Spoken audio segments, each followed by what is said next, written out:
Jangan lupa untuk subscribe dan nyalakan lonceng notifikasinya. Pemirsa, Baratu Anumerta Muhammad Kurniadi Sutio gugur dalam kontak senjata yang terjadi di distrik Kiwirok, Kabupaten Pegunungan Bintang, Papua pada Minggu pagi. Dan untuk mengetahui perkembangan terkini kondisi keamanan di Papua, sudah bergabung bersama kami, Kabid Humas Polda Papua Kombes Pol Ahmad Mustafa Kamal. Selamat sore Pak Kamal. Selamat sore Mbak Vera, selamat malam di Papua. Iya, Pak Kamal, bagaimana kronologi terjadinya kontak tembak sehingga mengakibatkan gugurnya Barada Muhammad Kurniadi Sutio? Ya, rekan-rekan kami yang ada di Polsek Kiwirok, sekira pukul 04.50 itu mendengarkan tembakan dari arah depan Polsek, ya, karena di depan Polsek itu ada bukit, ada ketinggian, diduga yang dilakukan oleh kelompok kriminal bersenjata, ya, melakukan tembakan, terus kemudian tidak lama kemudian rekan-rekan kami melakukan upaya pembalasan dan melakukan pengejaran. Namun kontak tembak ini berlanjut dan kemudian hampir 30 menit kemudian rekan kita terkena tembakan dari mereka dan kemudian setelah 30 menit kemudian dikabarkan wafat. Kita semua keluarga besar Bayangkara sedang berduka, mudah-mudahan almarhum terima di sisi Allah Subhanahu wa taala atas nama Muhammad Kurniadi Sutio. Ya, mudah-mudahan yang tadi sore sudah diterbangkan ke kampung halamannya dari Jayapura menuju Jakarta via Medan langsung ke Tamiang di Aceh. Ya, kami dari Metro TV tentunya juga turut berduka cita. Lalu Pak Kamal, bagaimana dengan pengejaran terhadap kelompok separatis kriminal bersenjata yang melakukan penyerangan ini? Jadi meskipun rekan-rekan kami dari TNI Polri sudah ada penambahan kekuatan, namun juga kita tetap waspada karena situasi dan kondisi serta geografi yang ada di Pegunungan Tengah, khususnya di Kiwirok dan Pegunungan Bintang lainnya ini cukup terjal, perlu kehati-hatian dan kewaspadaan.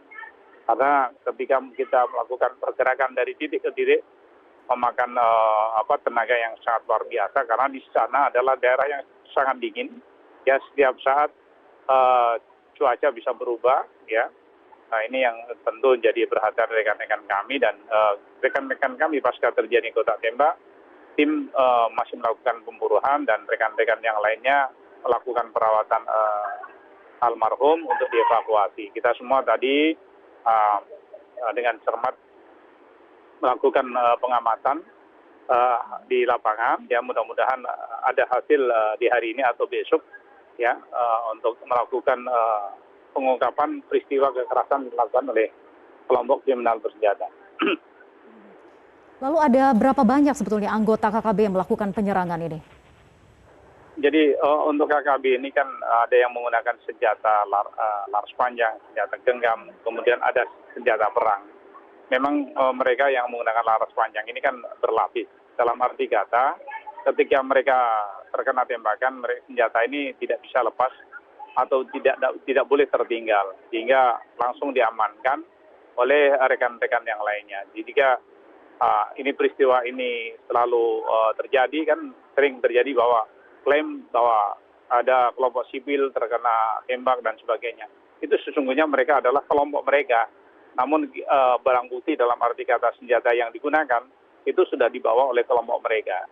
Jadi perlu kami tegaskan ya bahwa peristiwa-peristiwa itu sering terjadi. Dia klaim bahwa ada kelompok warga masyarakat ditembak oleh TNI Polri dan sebagainya, itu adalah pembohongan yang sangat luar biasa yang dilakukan oleh KKB. Ya, jadi KKB ini sering membual dengan membuat narasi-narasi yang sangat memprovokasi masyarakat sehingga sesungguhnya peristiwa itu betul terjadi. Jadi antara kontak tembak antara rekan-rekan aparat kepolisian, TNI Polri di Pegunungan Tengah itu memang dengan KKB dan yang tertembak ya mereka. Dan kami saat ini berupaya semaksimal mungkin. Jangan sampai atas upaya-upaya yang dilakukan oleh rekan-rekan TNI Polri di Pegunungan Tengah itu berefek negatif kepada masyarakat yang ada di sana.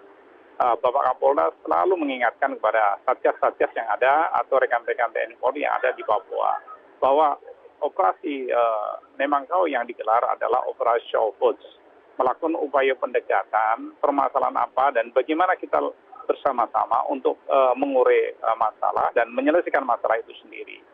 Jadi jangan semua masalah diselesaikan dengan kekerasan. Kita pun tidak menginginkan adanya kekerasan, ya. Namun demikian tidak bisa kita pungkiri ketika ada seseorang atau kelompok melakukan kejahatan menggunakan senjata api, tentu upaya-upaya penegakan hukum harus dilakukan dengan tegas kepada siapapun, apakah itu KKP ataupun pelaku kriminal pada umumnya. Baik, Pak Kamal, upaya pengejaran masih diteruskan gitu. Lalu bagaimana dengan saat ini kondisinya di sana? Apakah masih terjadi aksi kontak tembak? Sampai sore tadi belum dapat kabar ya. Mudah-mudahan tidak terjadi kontak tembak. Namun demikian rekan-rekan dari TNI Polri masih melakukan upaya pengejaran.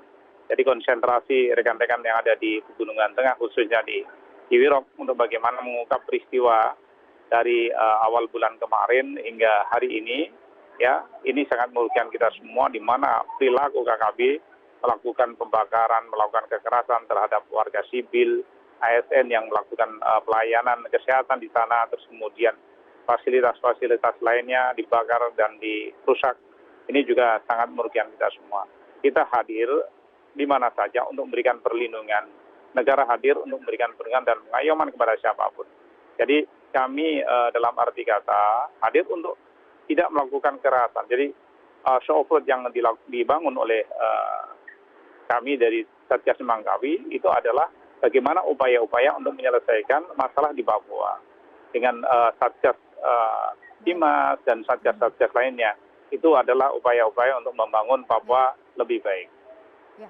Pak Kamal, ini terdapat sejumlah warga yang telah dievakuasi. Apakah proses evakuasi ini juga masih berlanjut untuk tadi juga menjamin keamanan bagi warga yang ada di Kiwirok? Jadi kemarin kita sudah lihat bersama bahwa ada 17 tenaga kerja yang ada di Kiwirok. Mereka ini adalah tukang bangunan dan beberapa pekerja lainnya yang ada di Kiwirok. Jadi sudah kita evakuasi, sekarang berada di Oksibil. Kemarin sudah lakukan pemeriksaan kesehatan oleh tim Naksul dari Polres dan dari RSUD Oksibil. Terus kemudian mereka saat ini ditempatkan di satu tempat oleh Pemda dan dilayani, dan rekan-rekan dari Polwan melakukan trauma healing terhadap mereka bersama Bayangkari, dan upaya-upaya ini loh untuk membangun penguatan kepada seluruh warga masyarakat yang mengungsi, karena peristiwa itu juga tidak disangka oleh saudara-saudara kita warga masyarakat sipil yang ada di Kiwirok, bahkan apakah itu warga masyarakat asli Papua maupun beberapa warga yang ada di Kiwirok dalam upaya untuk melakukan pembangunan di beberapa item yang ada di distrik Kiwirok. Baik, semoga proses evakuasi ini berjalan dengan lancar dan aman. Terima kasih Pak Kamal sudah bergabung bersama kami di Metro hari ini.